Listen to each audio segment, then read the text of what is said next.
Thank you very much. Lovely to be here. Now, just a bit of housekeeping to start. I hope everyone can see the rather small screen.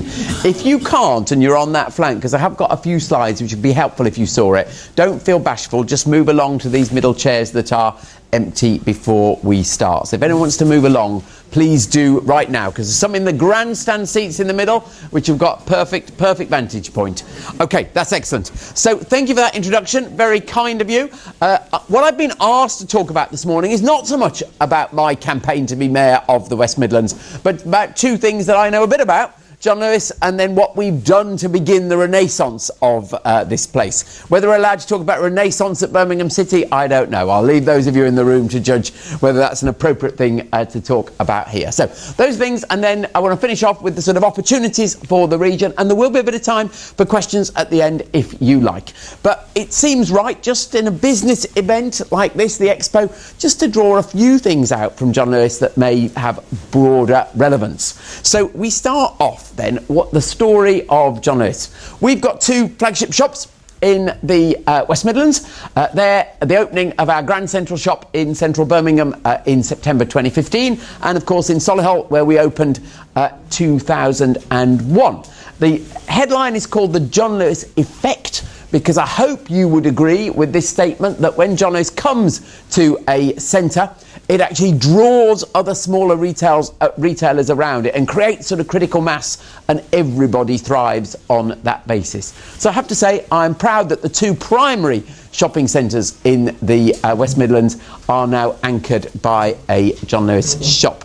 But of course, the big story in John Lewis has been the march of online. So we all get excited about the shops, but nearly 50%, I have to say their business rather than our business now, as I stepped away from it at the end of October, is taken online. So the front line of retail now is that. It doesn't look nearly as sexy, but this is really the serious business point behind this slide. So 50% of your business is online. So what are the critical things for online success? Yes, it's having the great product, but it's actually all about your distribution infrastructure.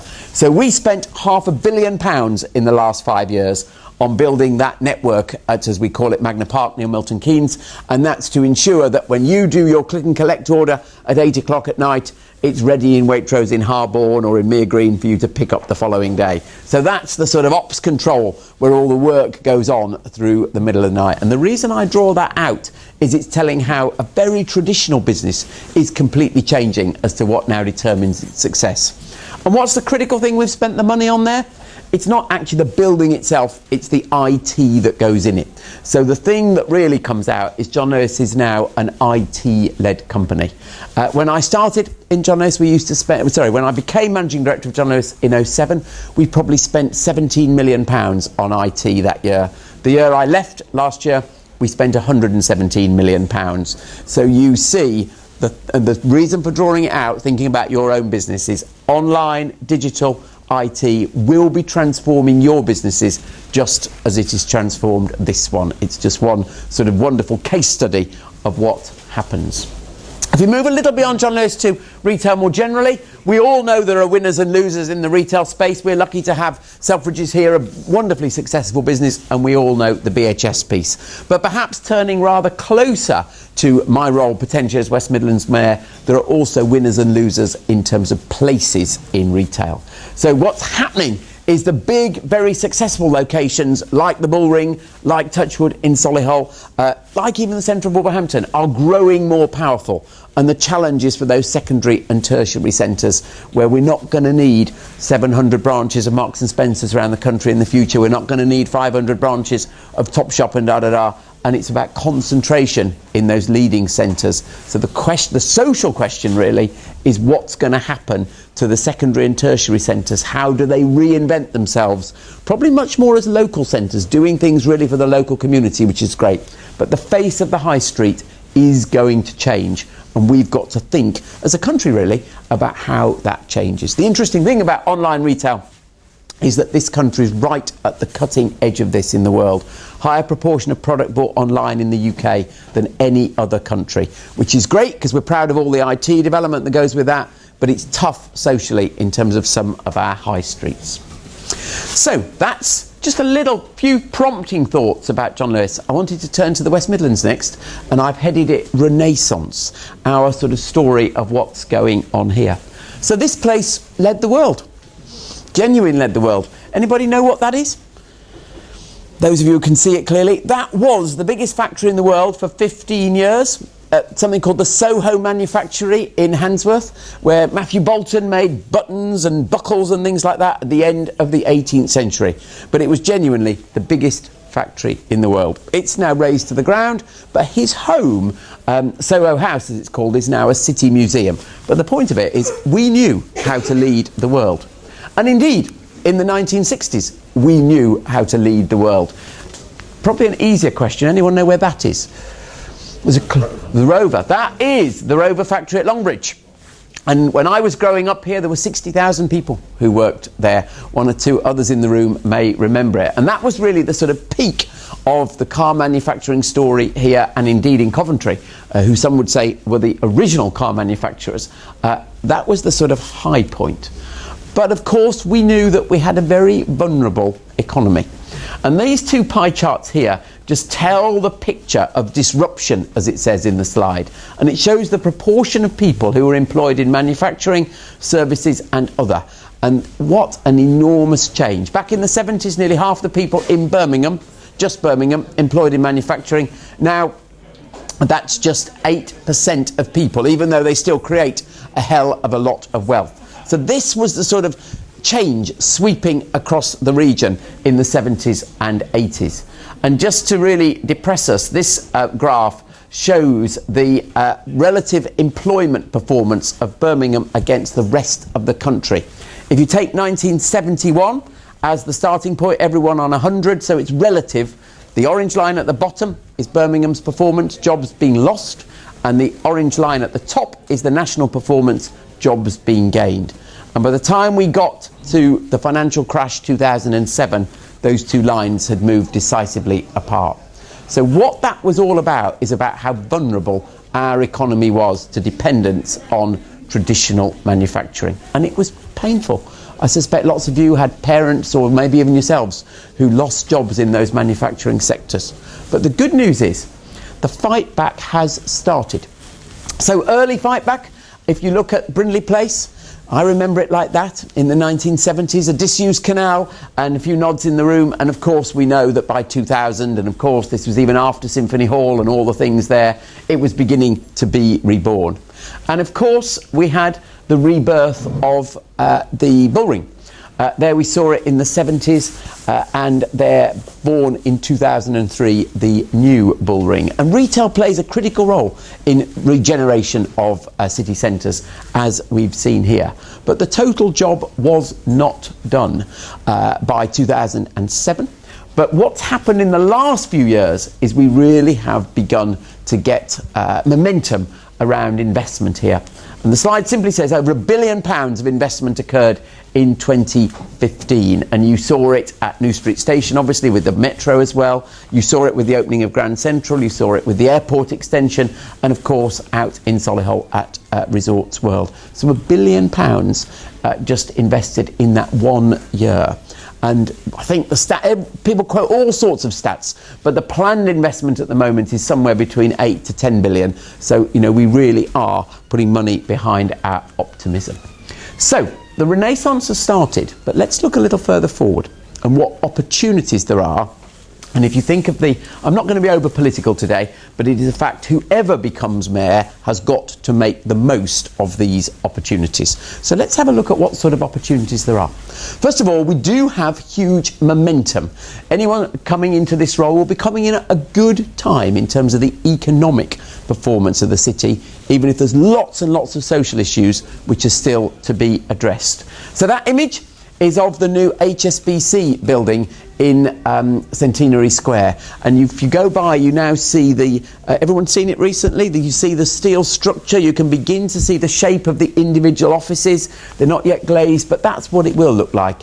And obviously the critical thing here is we get the headquarters of a bank moving back here, and everybody knows headquarters means better paid jobs. There's special jobs in headquarters, so it is a real coup for us to get this investment here, and about 2,000 jobs created through that investment.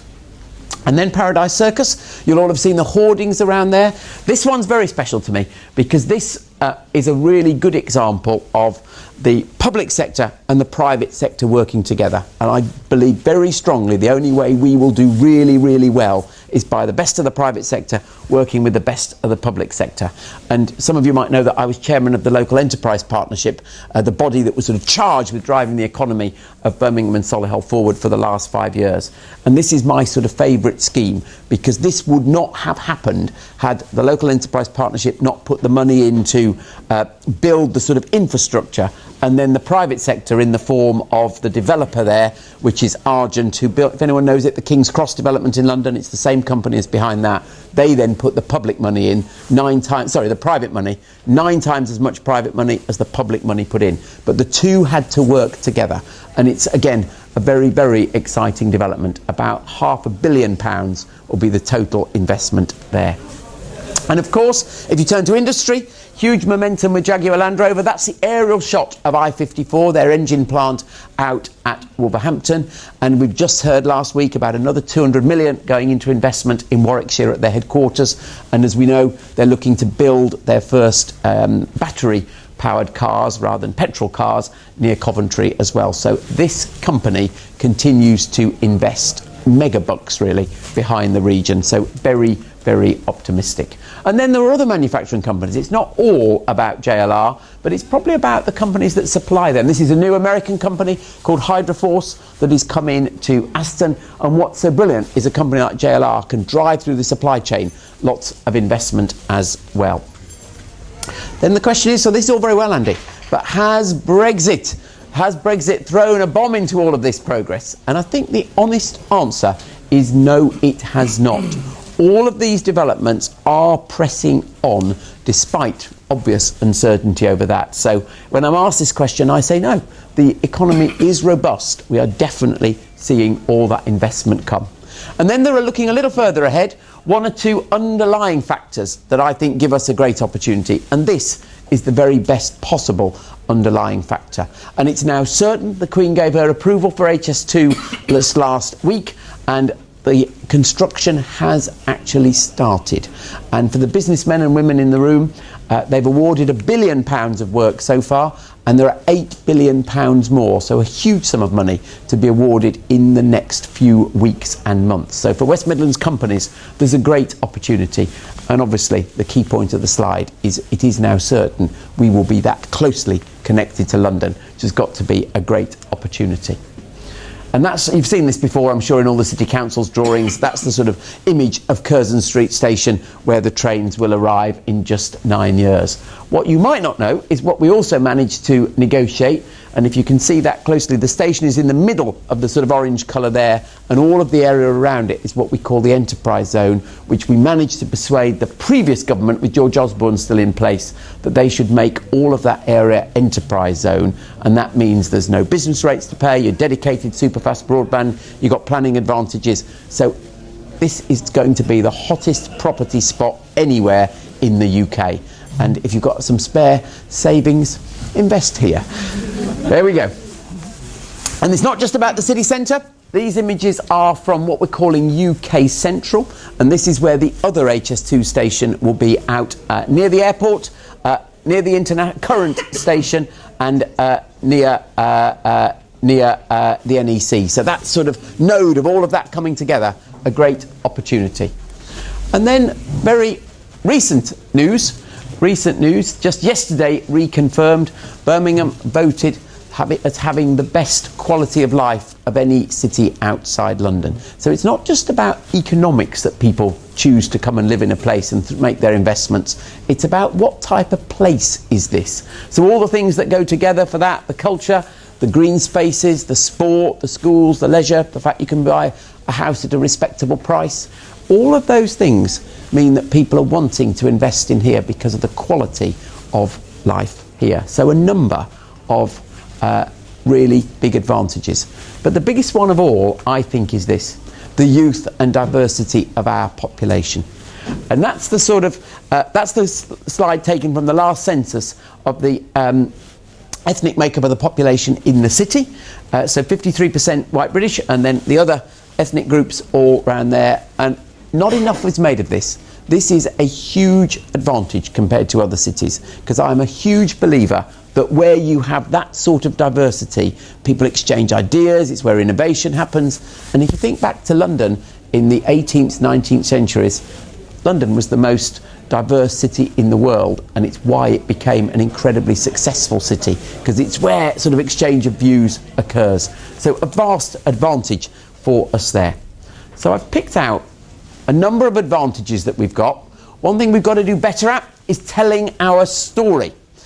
We've let other cities have a bit of a sort of head start on us on telling our story, and I'm fed up of hearing about the city in the north beginning with an M, which we're not even allowed to discuss. Sometimes we get it right. The image on the left was from BBC Breakfast. You might just be able to see Steph there in the middle of the red sofa, which we had on New Street Station for the day that we opened the station, and Grand Central. So we can put our best foot forward on some occasions, but we don't do it enough. So there's a real piece for the Mayor of getting out there, telling the story, as I'm calling it, banging the drum for Birmingham and the West Midlands around the world. Because we've got a great story to tell, we just don't do the storytelling well enough.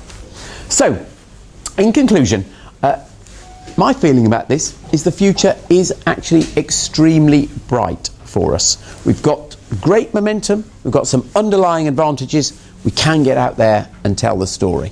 And as I said, I don't want to be over political about it this morning because I wasn't invited for that, but I genuinely think the election of the Mayor is the next stage in this journey of choosing someone who will glue all of this together and get out and tell the story. And the future is indeed bright, and I might now be thrown out the window for the final slide. Maybe one day. Yeah, maybe one day. Whether it's that bright is another matter, and whether I dare show that at St Andrews is equally another matter. So there we go. All right, so I've gone through that, and we've got about, I think, about 8-10 minutes for any questions anybody would like. Yes, sir, in the front row. That's a disgrace. Would you like me to take it off then if it offends you? Well, there's only one team in the West Midlands that's won a trophy this century. That is true. Yeah. This millennium, even better answer. Yeah. Okay. If it offends you, it can go. I just wanted to talk about small business. Yes. So there's people out there offering grants for small business. Yes. And some of them are pretty good. Yes. But we run a software company in a custard factory, and we want to take 6 people on. But we don't want to create a new product. We don't want to buy any capital equipment. We just want to scale. So I think a more simplified grant process for people that are just taking on more people to, encourage more employment would be really useful. I don't know whether that comes under a remit of a mayor or... Let me just make a general point first of all, then answer questions. You are right to say I inevitably pull out the stories of the big companies. They always do, because they're the ones that make, that's marketing, they're the ones that make the headlines. But what we absolutely know is that it is actually the small companies that grow the economy fastest and create more jobs. There's absolutely no question about that. And that's why I didn't have it up there. This stat about Birmingham being the startup capital outside London is just a brilliant stat, because that gives us confidence for the future. In terms of the funding, what there isn't funding for is just to subsidise a new employee. But if you can relate it to a story of growing your business somehow, there usually is funding. And the way you need to go in through this, it's not directly under the remit of the Mayor, but there's something called the Growth Hub that is run by the Local Enterprise Partnership. And they can advise on exactly what support there is for different forms of growth. Yeah, the only point on that, I don't want to labour it, it's just as you said now, a lot of us, all we're doing is IT, so we don't buy anything. We don't have a capital expenditure project. We don't need to buy a machine. We just want to take people on to scale a business. So all I'm thinking is a simplification of the grant process to say, if you take 5 people on, you get a kickback as a supporting mechanism, and all you do is just putting more people into work. It's a very good point. But you can sometimes treat IT as capital. So this is why I would say there might be an opportunity there to think how you tell your growth story. Yeah, but it's the Growth Hub who are actually responsible for guiding you to all those places. Okay, but great point. Yes, sir, at the back. That's going to be like a real race where we make clothes. We've got the last people in creation doing that. That's why I'm wearing them. That's the publicity over. So, as the new mayor elect, or possible? Possible, yes. We haven't had the election yet. I'm following up from the gentleman in front. One of the problems with the local enterprise partnerships, both here and in the city, starting with M, and actually in Coventry, has been the paucity of small business units available for starting up the whole lifeblood of this country, which is small businesses. 1,000, 2,000 square feet, nearly impossible to find. It's like hen's teeth in this region. I know that to my cost when we try to expand. As a new chief executive on the mayor, have you any plans for that sort of progression? Now, the FSB supports that. They don't talk to the business minister enough. I'm sorry to go on about it. But the whole problem is that at £7,000 or £8,000 a unit, that's a very big chunk per annum, plus service charges. It's a very big chunk of a small business's startup. Now, there are several ways of doing it. Either you, as an organisation, set up in this new enterprise zone some small business units, the seed corps, or maybe you put money into that, maybe by interview you get a 3,000 quid due for 2 years or something like that. I've talked to the FSB about it, but we don't do anything. For 10 years we are here in the West Midlands. Very small number of small businesses. You're not alone. Manchester's the same, and various other towns where I've talked about this. And Coventry certainly is. And Wolverhampton the same. Sorry, that was one thing. And the second thing is there's a huge problem with transport infrastructure coming in. Could we ask you, I'm sure everybody is saying, can we have a go at the roads coming in and out? Yes, well, transport, down the A45. Let's talk about transport in a minute, but on the small business setup locations, I mean, the really very good news here is actually the very problem you're talking about. Lots of the places that have set up as small incubator units are now full. So if you go to the Custard Factory, you go to Faisley Studios, you go to iCentrum, they are all full. But the brilliant thing is, a few years ago that wasn't the case. And so actually there are commercial opportunities for landlords to set up more of that. In terms of a thing we have already done, you might have heard something called Steam House, which is about bringing the Typhoon Wharf in Digbeth back into use as a place where we call it like the maker economy, where we want people to start literally small practical businesses in that space, and we've secured about £12 million from government for getting that set up. So I absolutely buy the fact that it is the job of I'll call it the public sector in the whole, whether it be the mayor or the LEP, to provide more of those spaces. So yes, and there's a good example of one where it's been done. On transport, I could go on all day, so I'll try to be brief. We've got launch of my mayoral manifesto on Friday. And the first section is all about getting our transport system to work again. And what we have got to do is get people out of their car commuting back onto public transport. And that means trains, buses, metro. So we've got about £4 billion from the government to invest in transport in a way in which we've never had before. Opening disused railway lines, extending the metro, bus prioritisation, and even getting people to cycle. Look at the cycle revolution in London, you don't see any of that here. So categorically, yes. And I actually think that's the thing the Mayor will be judged on in 3 years' time as to whether that's changed. Yes, sir, in the front row. I'm a manufacturer. Yes. We are based in Albury in the West Midlands. Albury, I'm not from the Black Country myself, but I was brought here for a reason to help grow the manufacturing. Now, we manufacture foam, and we are probably now the UK's largest manufacturer in makeup cosmetic sponges. Oh, yeah. Interesting. Getting into companies like John Lewis, Boots, Marks and Spencer's, no chance. They are untouchable. They will not reply to our requests. Why is this?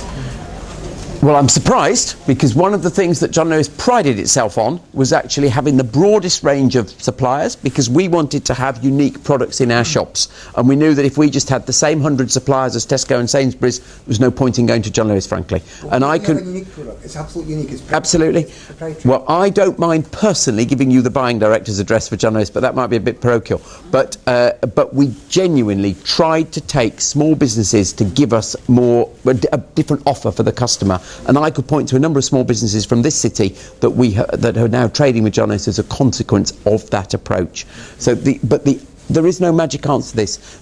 It has to be through those buying directors. They are all powerful, but it's a question of how you present that to them. Back into the younger ones. When we go up to somebody like Primark or even Poundland, it's not about British passion anymore. It's about who can supply the cheapest. Yes, you're talking about Brexit. It's good. Yes, we went BASF.